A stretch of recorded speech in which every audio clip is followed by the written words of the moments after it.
على رسوله الكريم وعلى آله وصحبه أجمعين أما بعد فأعوذ بالله من الشيطان الرجيم بسم الله الرحمن الرحيم والذين يصلون ما أمر الله به أن يوصل ويخشون ربهم ويخافون سوء الحساب والذين صبروا ابتغاء وجه ربهم وأقاموا الصلاة وأنفقوا مما رزقناهم سرا وعلانية ويدرؤون بالحسنة السيئة أولئك لهم عقبى الدار جنات عدن يدخلونها ومن صلح من آبائهم وأزواجهم وذرياتهم والملائكة يدخلون عليهم من كل باب سلام علیکم بما صبرتم فنعم عقبی الدار۔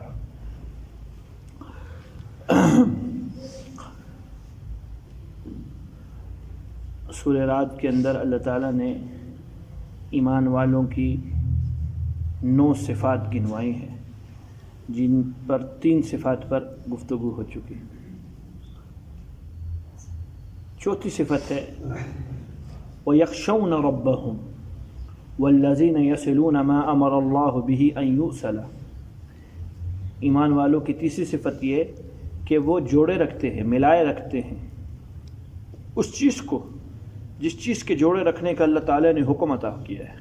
مراد اس سے رشتہ داری تھی، گزشتہ عرض کیا آپ سے تفصیل سے بات کی، سارا حقوق عبد۔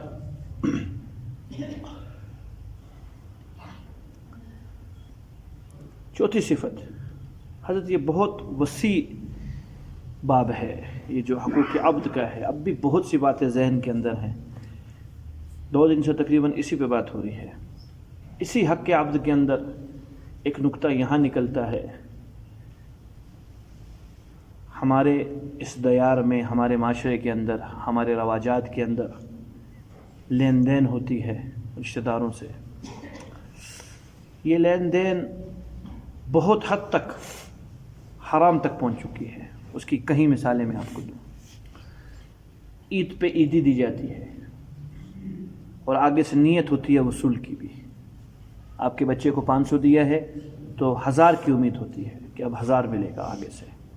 شادی بیاہ ہیں، ہم لوگ اس کو اپنی زبان میں نیندرا بولتے ہیں۔ 1000 دیے ہیں تو 1500 اور 2000 کی آگے امید ہوتی ہے، باقاعدہ لکھا جاتا ہے کاپیوں کے اوپر۔ یہ خدار ہے، یہ جو لکھ رہا ہے بندہ، ہدیے کو کون لکھتا ہے؟ یہ جو لکھتے ہیں، ہم میں تو لکھتے ہیں کہ جی اس نے 500 روپے دیے ہیں، اس نے 1000 روپے دیے ہیں۔ اچھا، ابھی اس نے جب اس کی بچی کی شادی ہوئی تو آپ خود نہیں جا سکتے، اب یہی 500 یا 1000 یا تھوڑا اوپر کر کے وہ دوسرے بندے کو دیتے ہیں، یار میری طرف سے اس کو بول دینا یہ 500۔ یہ ہدار ہے، یہ ہدیہ تو نہیں ہے۔ امید رکھنا آگے سے یہ ہدیہ تو نہیں ہے، یہ ہدار ہے۔ اور ہدار پہ زیادتی کرنا سود ہے۔ بات کو سمجھیے، ہدار پہ زیادتی کرنا سود ہے۔ لین دین ہمارا سارا غلط ہے۔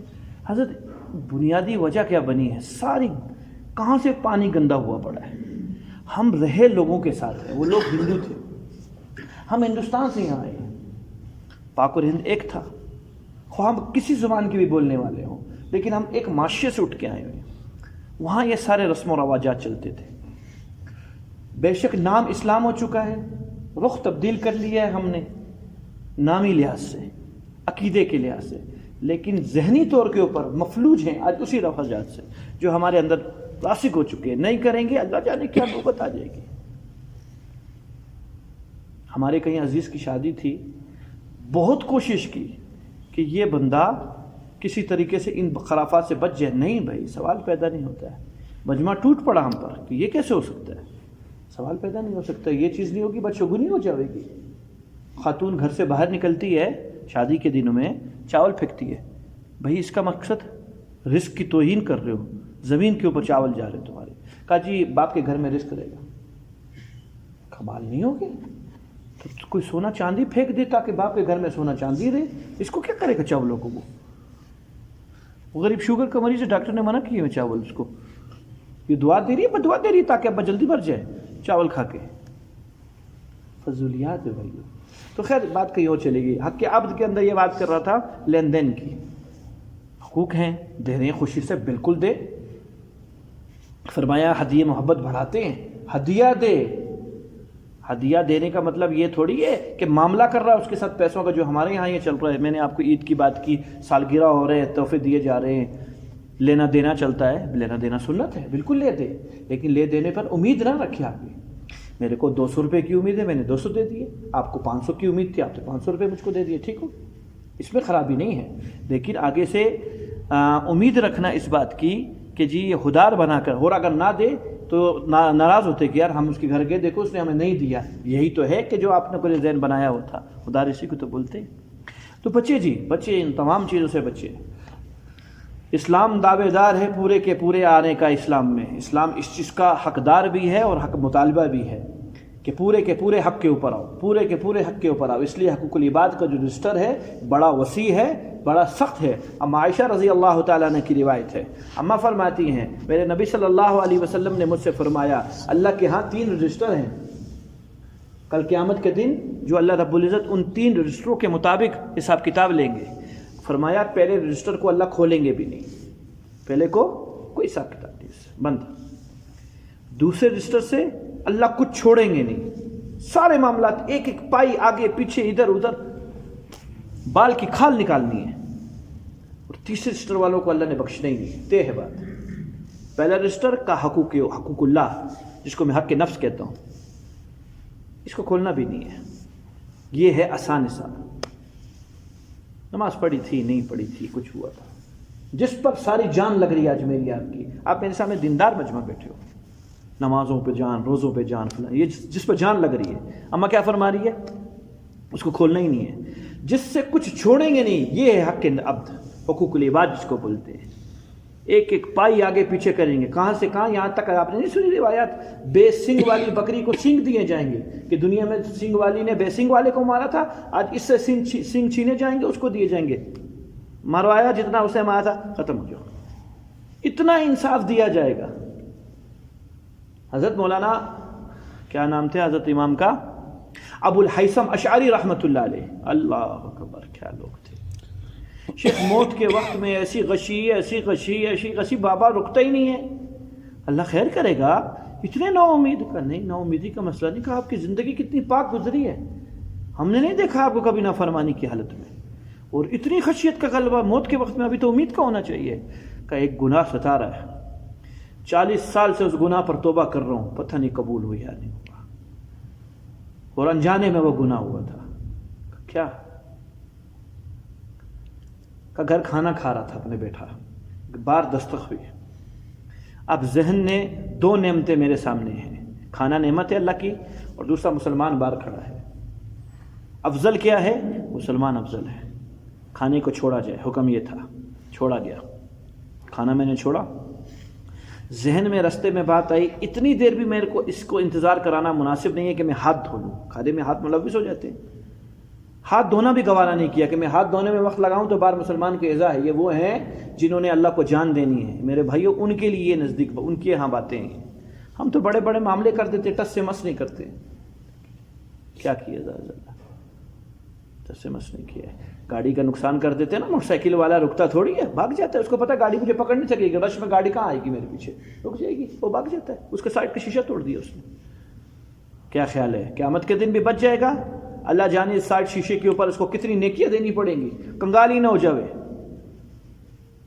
کل بات چھوڑنا نہیں ہے کچھ بھی. اللہ نے موٹر سائیکل گری تھی, 2 دفعہ مجھ سے گری تھی, آج بیچنے جا رہا ہوں. بظاہر طور پہ تو نہیں پتا کہ گری تھی, بتائے گا بیچنے والے کو, خریدنے والے کو. مجھ سے 2 دفعہ موٹر سائیکل گر چکی ہے. شمس اللہ بھائی بتائے گا کہ موٹر سائیکل گرائی ہے 2 دفعہ میں نے, مجھ میں سے گر چکی ہے. آج بڑے سے بڑا عیب ہوتا ہے, نہیں بتایا جاتا, چھپایا جاتا ہے کہ یار قیمت ختم ہو جائے گی, پھر تو قیمت ہی نہیں دے گا. وہ نہ دے قیمت, نہ دے. تو کہا اتنا بھی گوارا نہیں کیا کہ میں ہاتھ دھو لوں, ایسی چلا گیا. پھر آیا کہ ہاتھ ملوث میں ہاتھ ملانے پڑیں گے, تو وہ پھر اس کی مسلمان کی بے کرامی ہے. تو دیوار پر ہاتھ صاف کیے چلتے چلتے ہوئے, تاکہ انتظار نہ کرنا پڑے, ہاتھ بھی صاف ہو جائے. ملاقات ہوئی, جو کام تھا پورا ہو چکا. جب واپسی آیا تو خیال آیا یہ کتنا بڑا گناہ کیا میں نے, جس دیوار پہ ہاتھ صاف کیا یہ مشترک دیوار ہے، یہ میری نہیں ہے، یہ پڑوسی کی بھی ہے، ہم دونوں کی ایک ہی دیوار ہے اور پڑوسی مر چکا ہے، معاف کس سے کروں؟ معاملہ یہ خراب ہو گیا. زندہ ہوتا تو چلو معافی مانگ لیتا. 40 سال سے اس گناہ پہ رو رہا ہوں، پتہ نہیں ہے معاف کیا ہے نہیں کیا. اس ٹائم پہ جو رونا ہے صرف اس کی وجہ سے. میرے آپ کے نزدیک یہ گناہ ہے؟ میں تو تصویر دیکھتا ہوں بولتا ہوں یہ کوئی گناہ نہیں ہے. میں تو کہتا ہوں کوئی گناہ نہیں ہے، احساس بھی نہیں ہوتا ہے. اللہ کہتے ہیں پورے دین پہ آ جاؤ، پورے دین پہ آ جاؤ، سسرے دین پہ نا. اس لیے تو میرے بھائیو جو عبادات میں اور آپ کر رہے ہیں وہ بے اثر ہے. نماز کوئی اثر والی نہیں ہے. نماز کا خاصہ کیا قرآن کیا کہتا ہے؟ بے حیائی اور روکے گی. روک دی ہے میری نماز نے. میں تو آج 30 سال سے پڑھ رہا ہوں، کیوں نہیں روکتی مجھ کو؟ میرا جھوٹ تو ختم نہیں ہوا، میری بدنظری ختم نہیں ہوئی. پتہ چلا نماز میں اثر ہی نہیں رہ گیا. جو نتیجہ ملنا ہے مجھ کو وہ نتیجہ نہیں مل رہا. اس کی وجوہات کیا ہیں؟ وجوہات یہ ہیں کہ صرف سسری طور کے اوپر چلتے ہیں، موسمی دین پر ہیں. خیال کیجیے. خیر جی لمبی تفصیل اس میں، آگے چلتے ہیں. چوتھی صفت وَيَخْشَوْنَ رَبَّهُمْ. ان ایمان والوں کی چوتھی صفت یہ ہے کہ اپنے رب سے ڈرتے ہیں. سبحان اللہ، خشیت کا لفظ لیا ہے. ایک ہوتا ہے خوف اور ایک ہوتی ہے خشیت، دونوں میں فرق ہے. خوف طبی ہوتا ہے، خشیت طبی نہیں ہوتی. درندے کا خوف ہے نا، کوئی سانپ آیا ڈر لگتا ہے، کتا باہر کھڑا ہوا ہے اور وہ لوگوں کو کاٹ رہا ہے، طبیعت میں ڈر آیا ہوا ہے کہ یہ نہیں حملہ کر دے مجھ کے اوپر. یہ ہے خوف. اللہ نے اپنے بارے میں خوف کا لفظ نہیں لیا استعمال کیا، خشیت کا لفظ استعمال کیا ہے کہ اللہ سے ڈرنا ایسے نہیں ہے جس طرح مخلوقات سے ڈرنا ہے. وہ خوف ہے، وہ طبی خوف ہے. اور اللہ سے ڈرنا خشیت ہے. خشیت عقلی خوف کو کہتے ہیں. دماغ مانے کہ وہ ہو ان قریب یہ مراحل میرے اوپر آنے والے ہیں، یہ خشیت ہے. پورے کے پورے دین کی، سارے اعمال کی، سارے سلوک کی جڑ خشیت ہے. سب کی جڑ خشیت ہے. اللہ سے ڈر، اسی کی بنیاد کے اوپر سب کام کرے گا. شوق کا نمبر اس کے بعد کا ہے، محبت کا نمبر اس کے بعد کا ہے. پہلی ابتدا خشیت سے ہوتی ہے. ملتی کیسے ہے؟ ابھی میں چاہتا ہوں اللہ کا خوف میرے اندر پیدا ہو جائے. اے اللہ اپنا خوف پہ، ہم دعاؤں میں نہیں مانگتے اللہ اتنا خوف کم از کم پیدا فرما دے کہ میں گناہ سے بچ سکوں. تو خالی مانگنے سے تھوڑی بن جائے گا. تدبیر واجب ہے، تدبیر کرنی پڑے گی. وہ کیا ہے؟ وعیدوں کو پڑھا جائے. جو وعیدیں ہیں عمل کے چھوڑنے کے اوپر یا اللہ کی نافرمانی کے اوپر، ان کا مطالعہ کیا جائے، اسبر کی جائیں، استحضار کیا جائے. میرے فلاں عمل کے اوپر فلاں چیز ملے گی، فلاں نافرمانی پر فلاں چیز. اب چونکے گا، اب قدم اٹھانے سے پہلے سوچے گا نہیں. نافرمانی ہوتی ہے تو وہ ہے. ہم لوگوں نے مسئلہ پتہ ہے کیا بنایا ہوا ہے؟ خوف کیوں نہیں ہے میری آپ کی طبیعت کے اندر؟ بے باک کیوں ہوئے ہیں؟ ہم نے سارا معاملہ امید پہ چھوڑا ہوا ہے. اور امید شیطان نے ایسا سبز باغ دکھایا ہوا ہے، اللہ کا ورق کا ایک رخ دکھایا ہے ہمیں، اس کے اوپر لکھوا کے دیا ہے اس نے ہمیں بڑا بڑا دور سے، غفور الرحیم. اللہ غفور بھی ہے، رحیم بھی ہے. ہمیں صرف ورق کا ایک رخ دکھایا ہے اس نے. اس بنیاد پہ بے باک ہو کر ہم نافرمانی کرتے ہیں. اچھا بعض اوقات اللہ تعالیٰ کا احسان اتنا ہوتا ہے عین نافرمانی کے وقت میں استظہار ہو جاتا ہے. اللہ دیکھ رہے ہیں. کئی دفعہ ایسا ہوا، تجربے کی بات ہے. اللہ دیکھ رہے ہیں، یاد ہو جاتا ہے. لیکن شیخ وہ اندر ایمان اتنا نہیں ہے کہ روک دے. اس ایمان پہ جنت لینی ہے میں نے آپ نے، جو مجھ کو اتنے چھوٹے سے گناہ سے نہیں روک سک رہا ہے. اتنا سا بت ہے، 1 فٹ کا بھی نہیں ہے، یہ ہاتھ سے نہیں چھوٹ رہا ہے گناہ کے وقت کے اندر. پھینکوں اس کو، آگ لگاؤں، ادھر دور پھینکوں، اس کی منوسیت کی وجہ سے میں اللہ تعالیٰ کی نافرمانی کرنے لگوں. نہیں ہے اتنا ایمان. اس ایمان پہ جنت لینی ہے میں نے اللہ سے، یہ یاد رکھنا، یہی ایمان پیش کرنا ہے. اللہ فرمائیں گے یہ وہی والا ایمان ہے نا کہ فلاں رات کے ٹائم پہ موبائل نہیں چھٹ رہا تھا تجھ سے، اس پر یہ وسیع اور اتنی لمبی چوڑی جنت چاہیے. اس ایمان پر تجھ کو اس جہنم سے چھٹکارا چاہیے. جواب میرے پاس کچھ بھی نہیں ہوگا. خشیت اولین چیز ہے اللہ رب العزت کے سامنے پیش ہونے کی، اللہ رب العزت کے احکامات کو پورا کرنے کی اپنی طبیعت کے اندر ڈالی جائے، اللہ کا خوف آ جائے. ہم لوگ صرف اللہ رب نافرمانی کیوں کرتے ہیں؟ اللہ غفور رحیم ہے. یا امید کیا؟ بعد میں توبہ کر لیں گے. کہیں گزرے ہیں جن کو توبہ کی توفیق نہیں ہوئی، کہیں گزرے ہیں جن کو توبہ کی تو عمریں ملی ان کو. یہ نہیں کہ گناہ ہوتے ساتھ ہی مار گئے، نہیں 20-20 30-30 سال زندہ رہے. میرے محترم ساتھیوں آسان سی بات بتلائیں، جب پودا ننھا سا ہو، چھوٹا سا، اب اس کو نکالنا آسان ہے یا یہ پھلدار جب جڑیں پکڑ لے گا زمین کے اندر پھلدار درخت بن جائے گا، اب اس کو نکالنا آسان ہے؟ کیسے آسان ہے؟ پودا جب ہے تو اس کو تو میں ہاتھ سے نکال لوں گا، اس کے لیے لمبے چوڑے مجھے آرے لانے پڑیں گے، پھر بھی طبیعت کے مطابق نہیں کٹے گا۔ یہی گناہ اور امراض کی مثال ہے۔ میرے اندر جھوٹ ہے، میرے اندر بد نظری ہے، ابھی میرے اندر یہ مادہ جنم دے رہا ہے، تو یہ ننھا پودا ہے، ہمت کر کے ابھی سے زور لگاؤں تاکہ ختم ہو جائے۔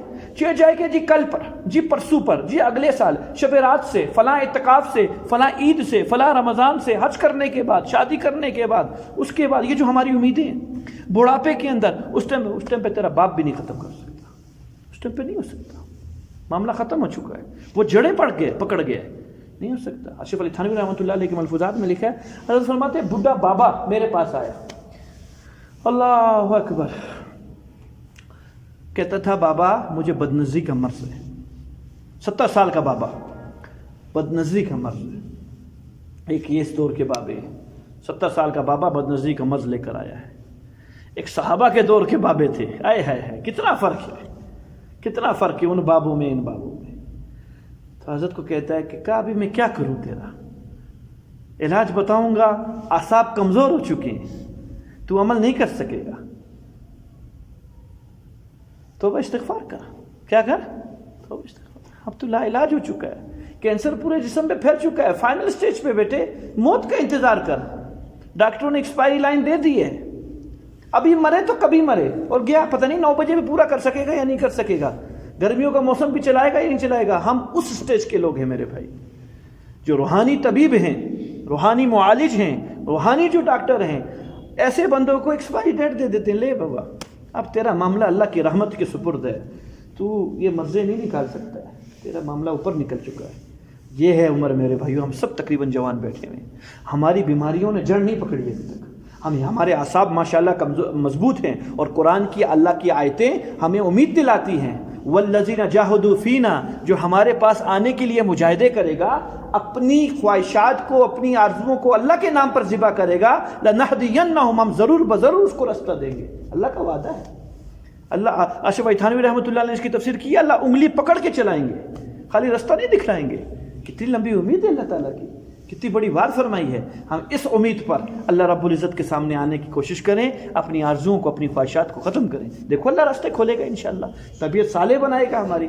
یقین کیجئے جب سب صالحین کی، اپنے بڑوں کی زندگی پڑھتے ہیں نا شیخ، یقین کرو ایسا لگتا ہے کہ یہ سب کا سب ڈھونگ ہے جو ہم اللہ کے ساتھ کر رہے ہیں، گڈی گڈیا کا کھیل کھیل رہے ہیں اللہ کے سامنے، کچھ بھی نہیں ہے اصل۔ جب ان کی زندگی پڑھتے، ابھی یہ ساتھی آئے تھے، ان کو بھی بتایا تھا، شاہ اسماعیل شہید رحمۃ اللہ علیہ، شاہ عبد الغنی رحمۃ اللہ علیہ کے بیٹے، شاہ ولی اللہ محدث دہلوی رحمۃ اللہ علیہ کے پوتے ہیں۔ حضرت فجر سے لے کر اشراق تک اگلا پورا قرآن پڑھتا تھا، اور کبھی جی چاہتا تھا تو عصر میں شروع کر دیتے تھے، مغرب میں کر لیتے تھے، ختم۔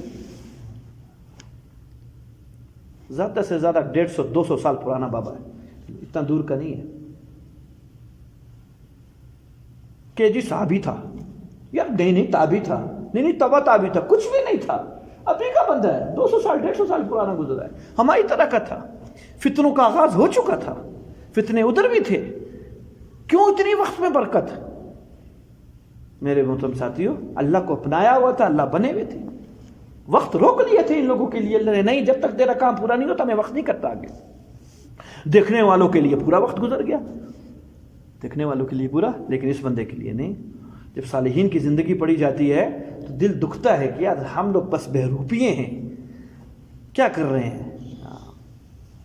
تو خشیت میرے بھائیوں سب سے افضل چیز ہے۔ عبداللہ بن عباس رضی اللہ تعالی عنہما سے کسی نے پوچھا خائفین کے بارے میں، ڈرنے والوں کے بارے میں، یہ کیا لوگ ہیں؟ فرمایا ان کے دل زخمی ہیں، ان کی آنکھیں گریا کر کر کر کے ختم ہو چکی آنکھوں کے آنسو، یہ کبھی مسکراتے نہیں ہیں، ان کے قول ہیں کہ ہماری جو گزرگاہ ہے وہ جہنم ہے۔ بولے سرات جہنم کے اوپر ہی تو بنا ہوا ہے جہاں سے میں نے اور آپ نے گزرنا ہے۔ ہماری وعدہ گاہ قیام کا، ہماری وعدہ گاہ وہ قیامت ہے، اور اللہ کے سامنے ہم نے کھڑا ہونا، ہم کس کر کیوں مسکرائیں، کیوں مسکرائیں؟ شیخ عطا سلمی رحمۃ اللہ علیہ کے بارے کے اندر عجیب آتا ہے، ساری زندگی حیا کی وجہ سے آسمان کو نہیں دیکھا، کہ میرا چہرہ ہے کہ میں آسمان کو دیکھوں، اللہ سمتوں سے پاک ہے، لیکن مشہور یہی ہے نا، بولتے ہیں اللہ اوپر ہے، تو کہا اس حیا کی وجہ سے کہ یہ چہرہ نہیں ہے کہ اوپر اللہ کو دیکھ سکے، اللہ کی آنکھوں میں آنکھیں ڈال سکے۔ روایات میں آتا ہے ایک مرتبہ غلطی سے نگاہ آنکھ میں اوپر چلی گئی، بے ہوش ہو گئے، ایک آنکھ پیٹ کی پھٹ گئی ڈر کی وجہ سے، ایک آنکھ پھٹ گئی۔ کبھی آندھی آتی، کبھی طوفان آتا، چیزوں کے نرخ مہنگے ہو جاتے تو اپنی نفس کو بولتے یہ اسلمی مرے گا تو لوگوں کے اوپر عافیت ہوگی، سارا اس منوس کی وجہ سے یہ سارے کام ہو گئے۔ مالک بن دینار رحمۃ اللہ علیہ فرمایا کرتے تھے میرا جی چاہتا ہے، میرا یوں ارادہ ہے میں مروں، مرنے سے پہلے وصیت کروں، جب میں مر جاؤں میرے پورے جسم کو زنجیروں سے باندھا جائے، میرے گلے میں توک ڈالی جائے لوہے کی، اور گھسیٹ کر مجھ کو قبرستان تک لے کے جایا جائے، قبر میں ڈالا جائے، مجھ کو اکرام کے ساتھ اٹھا کے نہیں پھریں، مجھے ایسے گھسیٹ کے لے کے پھریں، قابل ہوں بھگوڑا غلام مجھے اپنے آقا کی طرف جا رہا ہوں، ساری زندگی بھگوڑا بنا رہا ہوں۔ یہ بڑے لوگوں کی باتیں سب کچھ کر کے آئے ہیں۔ عبداللہ بن مبارک رحمۃ اللہ علیہ ایک دن اپنے رفقا کے ساتھ بولنے لگے، آج رات اس ناچیز نے 40 سال کے بعد ایک ایسی جرت کی ہے اللہ سے جو کبھی بھی نہیں کی ہے۔ حضرت نے پوچھا، لوگوں نے ساتھیوں نے پوچھا حضرت کیا ہو گیا، کیا جرت کر بیٹھے ہو؟ بے ہوش ہو گئے۔ 3 دفعہ یہ واقعہ پیش ہوا، پھر ہوش آئی، حضرت کیا جرت کر، کسی نے کہا نہیں پوچھو، بار بار بے ہوش ہو رہے چھوڑ دو، پھر کسی موقع کے اوپر بتا دینا۔ پھر وہ کسی جذباتی ساتھی سے الفاظ نکل گئے کہ کہاں پوچھو ضرور پوچھو۔ آج عبداللہ بن مبارک نے اللہ سے جنت مانگی ہے، آج عبداللہ بن مبارک نے اللہ سے کیا مانگی ہے؟ جنت مانگ لی ہے، جرت کر لی ہے اللہ کے اوپر، میں اور جنت۔ بھائی یزید بستامی رحمۃ اللہ علیہ جمعہ پڑھانے جا رہے ہیں، سفید عوامہ، سفید کپڑے، مریدین ساتھ ہیں، کسی عورت نے جان کے کچرا پھینک دیا ان کے اوپر، تو حضرت کچھ بھی نہیں، آپ سے حضرت اس سے کچرا پھینک دیا، آپ نے کچھ بھی نہیں بولا، کہا آگ پھینکنے کے قابل ہے، اللہ آگ برسائے آسمانوں سے ہم پر، یہ تو پھر کچرا پکوا دیے، شکر ہے آگ پکوانے قابل ہے۔ تو میرے محترم ساتھیوں، یہ ہمارے بڑوں کی زندگی، خشیت سب سے ضروری ہے۔ پیدا کیسے ہوگی؟ میں نے کہا وعیدیں پڑھی جائیں۔ عمل کے چھوڑنے پر نقصان کیا ہے؟ پیج کا دوسرا ورق کا دوسرا رخ بھی دیکھیں، اگر جہاں رب العالمین غفور بھی ہے، جہاں رب العالمین رحیم بھی ہے، سائد واحد القہار بھی لکھا ہوا ہے اس کے قرآن میں، متکبر اور جبار بھی لکھا ہوا ہے، منتقم انتقام لینے والا بھی لکھا ہوا ہے۔ اور زندگی میں تو خشیت ہی کا غلبہ ہونا چاہیے، یہاں موت کے وقت میں امید کا غلبہ ہونا چاہیے۔ زندگی میں کس کا غلبہ ہونا چاہیے؟ خشیت کا غلبہ ہونا چاہیے، خصوصاً جوانی میں، بڑھاپے میں امید کا غلبہ ہونا چاہیے کہ بس اللہ بخش دیں گے۔ بڑھاپے کی نوعیت یہ ہونی چاہیے، اب اللہ کی رحمت پر پورا یقین ہو، بخشے گا، اس کو میرے اعمال سے کوئی سروکار نہیں ہے، میرے اعمال اس کی ذات پر کوئی فائدہ نقصان نہیں کرنے والے ہیں، میں نے اپنے لیے جو کچھ کیا ہے امید ہے میرے تھوڑے کو بھی زیادہ سمجھ کر بخش دے گا۔ یہ ہے بڑھاپے کی کیفیت۔ لیکن جو زندگی میں حال غالب ہونا چاہیے جوانی کے اندر، یہ تو اپنے آپ کو خشیت سمجھے۔ اسی عطا سلمی رحمۃ اللہ علیہ کے بارے میں آتا، رات کو اٹھتے، کبھی ناک چیک کرتے، کبھی ہاتھ چیک کرتے، کبھی کیا چیک کرتے، لوگ کہتے ہیں حضرت آپ کو کیا ہے، کیوں ٹٹولتے جسم کو؟ میں کہتا ہوں کہ چہرہ مسخ تو نہیں کر دیا اللہ تعالیٰ نے، حالات میرے ایسے ہیں بھائی۔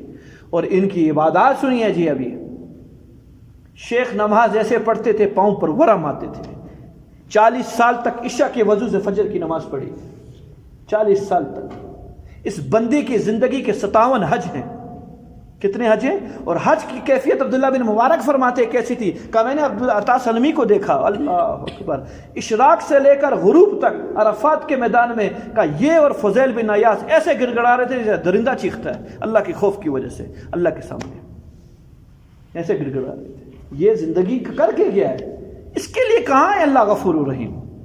کیوں نہیں یہ بابا بولتا؟ آخری بات کہہ کے میں آگے چلتا ہوں۔ آج سے تقریباً کوئی 3,500-4 ہزار سال پہلے داؤد علیہ السلام کو اللہ تعالیٰ نے ایک خطبہ میں بیان فرمایا، اس کے الفاظ کچھ یوں تھے، یا داؤد علیک بتقوی اللہ، اللہ سے ڈرتا رہنا، نبی یہ وقت، اولو العزم نبی کا باپ، اللہ سے ڈرتے رہنا، علیک بتقوی اللہ، تقوی کو لازم پکڑنا، وَإِيَّاكَ أَن تَعْصِيَ رَبَّكَ، اور اپنے رب کی نافرمانی کرنے سے ڈرنا۔ ایک طرف تو اللہ کی نافرمانی کرے، وَتَقُولُ، اور آگے سے یہ تو جملہ کہے، اِنَّ اللَّهَ غَفُورٌ رَحِيمٌ، اللہ تو بڑے غفور رحیم ہے۔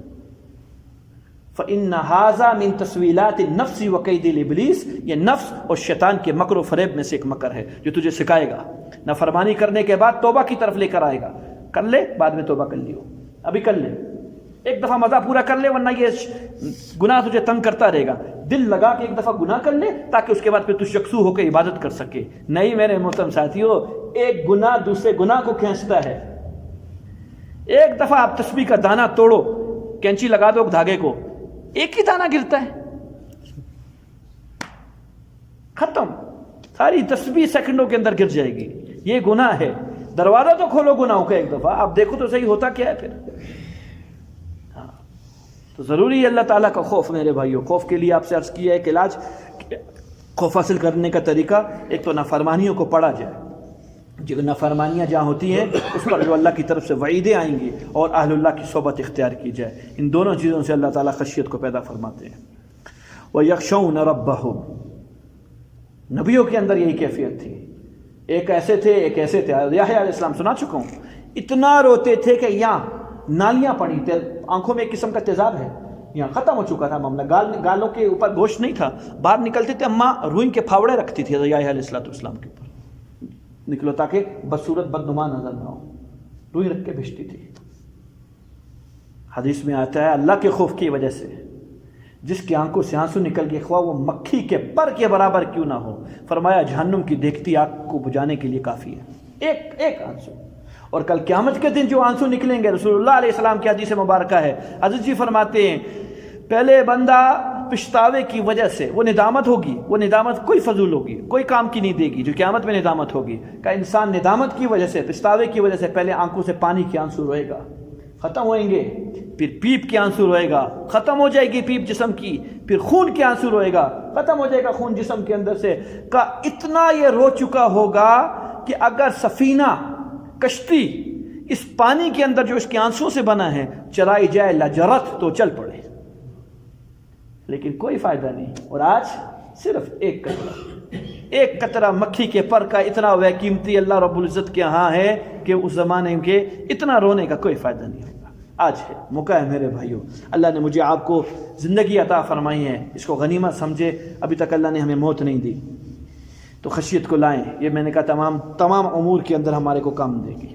جوانی میں خشیت کا غلبہ ہونا چاہیے، بڑھاپے میں امید کو لائیں. حضرت صلی اللہ علیہ وسلم سے سوال کیا گیا یا رسول اللہ ایمان کیا ہے؟ فرمایا امید اور خوف کے درمیان میں ایمان ہے. کس کے درمیان میں؟ امید اور خوف کے درمیان میں امید ہے. اپنے اعمال سے نا امید ہو جائے، یہ کیا عمل کیا ہے، منہ پہ مار دینے کے قابل ہے، اور اللہ کی رحمت کی امید ہو. اپنے اعمال سے خوف پیدا ہو کہ یہ قبول ہونے کے قابل نہیں ہے، لیکن اللہ کی رحمت سے کیا کرے، اللہ پھر بھی اپنی رحمت سے قبول فرما لے. ابھی جو ہم نے عشاء کی نماز پڑھی ہے، اللہ قبول ہونے کے قابل نہیں ہے، نہ دھیان، نہ دھن، نہ کوئی تعلق، کچھ بھی نہیں، لیکن اپنے فضل سے اس کو قبول فرما لے. لیکن قبولیت کی شرائط ہے میرے محترم ساتھیوں. گزشتہ عرض کیا، نماز میں خشوع کی مشق کرنا، کوشش کرنا واجب ہے. ہم نے یہ نہیں سنا، ہمیں یہ نہیں بتلایا کہ خشوع کسے کہتے ہیں؟ کامل دھیان کو، آئے جائے آئے جائے آئے جائے لاؤ، ہر حال میں لاؤ. اس کا بس پوری نماز میں یہ کھیلتے رہو، گیا تو پھر گیا، لگے رہو انشاءاللہ ایک دن اللہ قیمتی نماز بنا دیں گے. مشق کرتے رہو، روزانہ مشق کرتے رہو. وَيَخْشَوْنَ رَبَّهُمْ، یہ اپنے رب سے ڈرنے والے ہیں. وَيَخَافُونَ، پانچویں صفت جن کی، وَيَخَافُونَ سُوءَ الْحِسَابِ، اور برے حساب سے ڈرتے ہیں کہ اللہ کے سامنے پیشی ہونی ہے. سبحان اللہ. کچھ بھی نہ ہو میرے بھائیو، جس کے اندر یہ صفت ہے، جو برے حساب سے ڈرتا ہے، یہ صحابہ کی صفت ہے. سارے صحابہ کو قرآن نے کہا، ان کی زندگیوں میں کہا رضی اللہ عنہم ورضوا عنہ، اللہ ان سے راضی ہیں، یہ اللہ سے راضی ہیں. پھر بھی روتے ہیں، اور ایسا روتے ہیں کہ کیسا روتے ہیں. ابوبکر صدیق رضی اللہ، کاش میری ماں نے جنا نہ ہوتا مجھ کو، کاش میں کوئی گھاس ہوتا جس کو کوئی جانور کھا. ابو بکر جس کے ایمان تک پوری امت نہیں پہنچ سکتی، اس کے لیے کہا، وہ کہہ رہا ہے کاش میں کوئی گھاس ہوتا جس کو کوئی کھا لیتی. عمر رضی اللہ تعالیٰ عنہ، ویل لک یا عمر ان لم یغفر لک ربک، عمر تو ہلاک ہو جائے گا اگر تیرے رب نے تجھ کو آج معاف نہیں کیا. تو یہ موت کے وقت میں حضرت کے حالات ہیں. حضرت علی رضی اللہ تعالیٰ عنہ کی روایت کے بارے میں آتا ہے، حضرت کے بارے میں آتا ہے، رات کا وقت ہوتا، زرار بن زمرہ رضی اللہ عنہ روایت نقل کرتے ہیں، امیر معاویہ رضی اللہ عنہ نے پوچھا تو علی کی خصوصیات گنا. حضرت زمار بن زمرہ رضی اللہ عنہ نے فرمایا، قد اشهدت باللہ لقد رأیتہ فی بعض مواقف، اللہ کی قسم میں نے بعض جگہ حضرت علی کو کچھ اس حالت میں دیکھا. قد غارت نجومہ، یہ ستارے ٹمٹما کے بجھ چکے ہوتے، رات اپنی تاریکی اپنی عروج کے اوپر ہوتی. یمیل الی محرابہ، مسجد کے کسی کونے کے اندر بیٹھے ہوتے، قابسا علی لیحتہ، اپنی داڑھی کو پکڑے ہوتے، کانی اسمع الان، گویا بھی میرے کان سن رہے ہیں کہ کیا کہتے ہیں. ویقول، اور یہ کہتے تھے آگے سے، یا دنیا، اے دنیا، ابھی تعرستی، ام لتشوفتی، تم میرے سامنے بن سور کے آتی ہے، مجھے دھوکہ دینا چاہتی ہے. ہیہات غری غیری، دفع ہو جا، کسی اور کے پاس چلے جا. قد بتو کی سلاس، میں نے تجھے 3 طلاقیں دے دی ہے. لا رجعت لی فیکی، میرا تیرے ساتھ رجوع کچھ بھی نہیں ہو سکتا، میں کبھی نہیں آؤں گی. سفروں کی بعید، میرا سفر بہت دور کا ہے.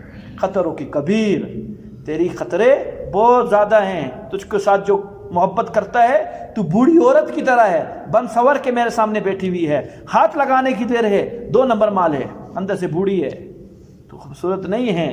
میرا سفر دور کا ہے. وزادوں کی کلیل، توشہ میرے ہاتھ میں کچھ بھی نہیں ہے.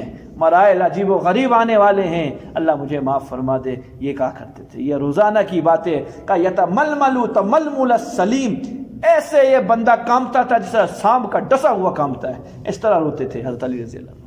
وَيَبْكِي بُكَاءَ الْحَزِينِ، ماں کا اکلوتا بچہ مر جائے، جو ماں کی حالت ہوتی ہے ایسے حضرت علی رضی اللہ عنہ کی حالت ہوتی تھی.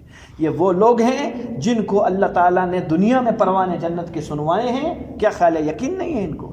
یہ رونے کا مطلب پھر کیا ہے؟ سب یقین ہے. باری تعالیٰ کی عظمت، رب العزت کی عظمت دل میں اتنی ہے کہ اس کے سامنے کھڑے ہونے سے ڈر لگتا ہے. کیسے پیش ہوں گے؟ آپ کو اور اندر کی حدیث سناؤں. آدھا ٹکڑا آپ نے سنا ہے. رسول اللہ صلی اللہ علیہ وسلم سر بسجود ہوں گے، اللہ تعالیٰ فرمائیں گے یا حبیب اللہ اشفا تشفا، اب سفارش کیجیے، ہم قبول کرتے ہیں. آپ جو فرما رہے ہیں کہ لوگ پریشان ہیں، پوری دنیا پریشان ہے، اللہ مہربانی کر. لوگ یہ کہیں گے اے اللہ کے حبیب، اللہ کو بولو ہمیں جہنم میں پھینک دو، اس دن سے بچاؤ. یہ کہاں پھنسایا ہوا ہے؟ وہ یہ سمجھتے ہوں گے شاید جہنم کا عذاب اس کے عذاب سے کم ہے. وہاں شیخ ہر چیز میں زیادتی، کمی کدھر ہی نہیں ہے. اللہ کے رسول اللہ صلی اللہ علیہ وسلم اللہ کے پاس جب آئیں گے، اللہ فرمائیں گے مانگ، قبول کریں گے. ہے کوئی جو میرے سامنے حساب پیش کرے؟ سب کے سب نافرمان میرے سامنے کھڑے ہیں. نبی کھڑے ہیں اللہ کے سامنے، ابو بکر کی قربانی کھڑی ہے اللہ کے سامنے، جو رول گیا اللہ کے نبی اور اللہ کے لیے. سب کچھ فنا کیا، قلندر تھا، سب کچھ لٹا کے رکھ کیا کرتا تھا. حضور صلی اللہ علیہ وسلم ابو بکر صدیق رضی اللہ عنہ کا ہاتھ پکڑیں گے. عجیب بات، حضور صلی اللہ علیہ وسلم پکڑ رہے ہوں گے. اے ہائے ہائے ہائے، آپ نے جانور کو دیکھا ہے، بکرے کو دیکھا ہے نا، اس کو گھسیٹو آتا نہیں ہے. وہ جو اڑی کر گیا، کبھی کون سے پکڑتے ہیں، کبھی رسی کھینچتے ہیں. وہ کیا کر رہا ہوتا ہے؟ ٹانگیں جما رہا ہوتا ہے زمین کے اندر. کہ حضور صلی اللہ علیہ وسلم ابو بکر کو پکڑ رہے ہوں گے، حضور بکر نہیں آ رہے ہوں گے. اللہ نہیں، یا رسول اللہ نہیں، میں نہیں جاؤں گا. اللہ ہے. یہ وہ ہے، خود رسول اللہ علیہ السلام نے فرمایا ابو بکر جنت کے 8 دروازے تجھ کو آواز دیں گے، ادھر سے آ جاؤ، ادھر سے. اور وہ دروازہ فخر کرے گا ابو بکر مجھ سے گزرے. صدیق غار ہے جو واحد بندہ ہے یقول لصاحبہ لا تحزن. قرآن نے ابو بکر صدیق رضی اللہ عنہ کو صحابی کہا ہے، واحد صحابی ہے. یہ واحد صحابی ہے جس کو شرف اللہ تعالیٰ نے یہ دیا. پورا کا پورا خاندان اوپر سے نیچے تک سب مسلمان ہیں، کسی صحابی کا یہ نہیں ہے. واحد صحابی ہے جو حضور صلی اللہ تعالیٰ علیہ وسلم کے اوپر جتنا پیسہ اس صحابی نے خرچ کیا کسی صحابی نے خرچ نہیں کیا. 40,000 دینار کا مالک تھا جس ٹائم کے اوپر مسلمان ہوئے ہیں. اور تبوک کے سفر کے اوپر کچھ کپڑے بھی اپنے ذاتی نہیں پہنے ہوئے تھے، کچھ بھی نہیں تھا. یہ وہ بندہ ہے. اور آج ایسے رو رہا ہے جس طریقے سے پتہ نہیں کیا کر گیا ہے. کیوں غفور الرحیم نہیں ہے اللہ ان کے لیے؟ ان کو کیوں یہ بات سمجھ میں نہیں آ رہی کہ اللہ غفور الرحیم ہے؟ ڈرنے کی کیا ضرورت ہے؟ مجھ کو اور آپ کو بہت اچھی طرح سمجھ میں آ چکی کہ اللہ غفور الرحیم ہے. دھڑکے سے نماز چھوڑ دو، نہ پڑھو. دھڑکے سے بد نظری کر لو، نہ پڑھ لو. گناہ کو گناہ ہی نہ سمجھو، کوئی مسئلہ نہیں، اللہ غفور الرحیم ہے. مولوی صاحب تصویر آج کل کی بس مجبوریات میں سے ہم دیکھیں گے کیا ہے. نماز پڑھتے ہیں ہم، پڑھو بابا، پڑھو کرو. آنکھ تو بند ہوگی. ابھی ابر ہے، حضرت شیخ فضائل اعمال میں لکھ کے گئے، ابھی ابر ہے، بادل ہے، اندھیرا ہے، نہیں معلوم گدھے پہ کون سوار ہے، گھوڑے پہ کون سوار ہے. روشنی آنے دو بچہ، پھر پتہ چل جائے گا گدھے پہ کون سوار تھا، گھوڑے پہ کون سوار. آنکھ بند ہونے دے، یہ کھیل تماشا ختم ہوگا. تیرا یہ نشہ دنیا کا اترے گا جب ماں باپ، بیوی، بچے، بہن بھائی تجھ کو اس مٹی کے سپرد کر کے جائیں گے. پہلی چیز حملہ کرے گی جو تیری آنکھ کے اوپر یہ مٹی کرے گی، تیری آنکھیں نکالے گی، تیرے پیشانی کے نور کو نکالے گی. وہاں اندھیرا بتائے گا کہ میں کچھ ہوں. جب ایک بچو خچر کے برابر ہوئے گا اور ایک سانپ اتنا موٹا ہوگا، روایت میں آ رہا ہے اس طرح اونٹ کی گردن موٹی ہوتی ہے اور مہینوں مسافت تک اس کا وہ ختم نہیں ہوئے گا. ایک گرز لگے گا، 7 زمینوں نیچے جائے گا، پھر نکالیں گے اگلے. یہ بلائیں کون ہیں؟ یہ جو فرشتے ہیں. فرمائے ان کے دلوں سے اللہ رحم چھین لیں گے کہ چلائے تو رحم نہ آ جائے. رحم چھین لیا ہے. یہ نہیں سنتے، گونگے بہرے ہیں. یہ گنگے بہرے ہیں، نہیں سنتے ہیں مونتے ہیں، بس ان کو ایک کام دیا اور وہ عبادت سمجھ کے کرتے ہیں۔ اللہ کا حکم ہے مارو اس ظالم کو، یہ نافرمان آیا ہے، یہ باغی وقت آیا ہے، یہ پیشانی رب کی پیشانی کے رب کی نافرمانی کر کے آیا ہے، اس کی سزا یہ تھوڑی ہے جس کو مل رہی ہے، اس کو زیادہ دو۔ اللہ کی قسم میرے محترم ساتھیوں، نہ میں برداشت کر سکتا ہوں نہ آپ برداشت کر سکتے، کوئی نہیں کر سکتا۔ ایک ہی رستہ ہے، اس ذات سے اپنا تعلق بنا لیں۔ بڑا رحیم ہے، بڑا کریم ہے، کوئی تانا نہیں، کوئی شکوہ نہیں، کوئی کچھ نہیں، پھر وہ اپنا غفور بھی دکھلائے گا ہونا اور رحیم بھی دکھلائے گا ہونا۔ تعلق بنا لیں اس کے ساتھ، اللہ کے احکامات پر اپنی صحیح کے مطابق، اپنی کوشش کے مطابق عمل کرنا شروع کریں، انشاءاللہ اللہ رب العزت بچائیں گے۔ بات پوری کرتا ہوں، بات ختم کرتا ہوں۔ چرچ ابوبکر صدیق رضی اللہ عنہ پہنچے۔ مولوی صاحب نے اچھی بات لکھی کتاب میں، انہوں نے اپنے اردو کے محاورے میں لکھی ہے، اللہ کے رسول صلی اللہ علیہ وسلم نے یوں نہیں کہا تھا، حدیث کا یہ جملہ نہیں ہے، انہوں نے اپنے الفاظ میں اس کا ترجمہ کیا ہے۔ کہا جب اللہ کے سامنے پیش کیا ابوبکر صدیق رضی اللہ عنہ کو، تو ایک جملہ کہا اللہ کو، یہ اپنے سے بنا کے کہہ رہے ہیں کہ اللہ ایسا بندہ لایا ہوں، تو نے چاہیے حساب، اگر لینے کی دینی نہیں پڑ گئی تو یار غار نہیں کہنا۔ ابھی تو حساب لینے لگا ہے کہ لینے کی جگہ دینے پڑ جائیں گے، بندہ ایسا آیا ہے۔ کون آیا ہے؟ ابوبکر ہے۔ اللہ فرمائیں گے حضور صلی اللہ علیہ وسلم سے، حضرت آپ تھوڑا سائڈ پہ ہوں، کچھ بات کریں گے ہم اس سے۔ اللہ بات فرمائیں گے، سبحان اللہ، ہم کلام ہوں گے، اللہ جانے کیا راز و ناز ہوگا، ہمیں کیا معلوم ہے۔ فرمائیں گے جائیں جنت میں، تشریف لائیے، اگلا آئے۔ پھر اگلا خلیفہ ثانی آئے گا، عمر بن خطاب رضی اللہ تعالیٰ عنہ۔ فرمایا عمر جا تو لوٹتا ہے حق وہی لوٹ جاتا ہے۔ 17 قرآن کی آیتیں اللہ نے اس حضرت کی منشا سے اتاری تھی، یہ آئیں گے بسم اللہ۔ عثمان آئیں گے، ہم کلام ہوئیں گے بسم اللہ۔ حضرت علی آئیں گے، ہم کلام ہوئیں گے بسم اللہ۔ یہ سب کہاں جا رہے ہیں؟ پھر آل بیت آئے گا، آخری بات آل بیت۔ یہ بسم اللہ کا مطلب پتہ ہے کیا ہے؟ جنت میں جائیے، تو جنت میں کیسے جائیں گے؟ سامنے تھوڑی جنت ہے، ایک بڑا مرحلہ ابھی بھی پڑا ہوا ہے، حساب کتاب کے بعد بھی ایک بڑا مرحلہ پڑا ہوا ہے، اور یہ بہت ہی بڑا مرحلہ ہے، پورے صراط سے گزرنا ہے۔ اس کے آگے سامنے جنت ہے، نیچے جہنم ہے۔ اماں فاطمہ رضی اللہ تعالی عنہا ورضاہا کے بارے میں آتا ہے، جب اماں پورے صراط سے قدم رکھیں گی پیچھے کر دے گی دوبارہ، کلیجہ نہیں ہوئے گا کہ میں اس کو اوپر چل سکوں گی۔ آپ صلی اللہ علیہ وسلم اللہ جانے کہاں ہوں گے، کس کے پیچھے ہوں گے، آپ کو نظر نہیں آئیں گے۔ بڑی مصروفیت کے دنوں کا ہمارے نبی کا، کبھی پورے صراط پہ پھر رہے ہوں گے، لوگوں کو جہنم سے بچا رہے ہوں گے، کبھی ادھر ہوں گے آب کوثر کے اوپر لوگوں کو پیاسے ہوں گے، پانی پلا رہے ہوں گے، کبھی اللہ کے اس دربار میں کھڑے ہوں گے، جب اعمال تل رہے ہوں گے تو نیکیاں دلوا رہے ہوں گے۔ نہیں قدر کی ہم نے نبی کو نہ ہی پہچانا نہ ہی قدر کی، ہم کیا جانے نبی کون تھے۔ ہم وہاں آواز دیں گے اپنے حبیب کو، یا ابتھا یا ابتھا، اے ابا جان اے ابا جان۔ حضور صلی اللہ علیہ وسلم دوڑتے ہوئے آئیں گے اماں فاطمہ رضی اللہ تعالیٰ عنہ کے پاس، اور اپنی انگلی پکڑ کر پورے صراط پار کروائیں گے، اور اماں کو جنت پہ پہنچا کے پھر تشریف لائیں گے۔ بھائیو، اللہ تعالیٰ ان ہستیوں کی مجھے آپ کو قدر کرنے کی توفیق عطا فرمائے۔ جتنا اللہ نے ہمیں اعمال کی اور ایمان کی توفیق دی ہے، اس پر تو شکر ادا کرے۔ اللہ جو موجودہ ایمان ہے میرا، جو موجودہ اعمال ہے میرے، اللہ اس پر تیرا شکر ہے، اس میں بھی میرا کمال نہیں، تو ہی کروا رہا ہے۔ جتنی کمزوریاں اور غلطیاں ہو رہی ہیں مجھ سے، یا اللہ اس سے میں ان عیبوں سے، ان امراض سے توبہ کرتا ہوں، اللہ مجھ کو توبہ پر پکا کر، اور میں انشاءاللہ ان امراض کو ختم کروں گا۔ اللہ تعالیٰ مجھے آپ کو عمل کی توفیق دے۔ اللہم صلی علی محمد وعلی آل محمد وبارک وسلم۔ ربنا آتنا فی الدنیا حسنہ وفی الآخرۃ حسنہ وقنا عذاب النار، آمین برحمتک۔ اللہ آپ کا بیٹھنا قبول۔ جزاک اللہ۔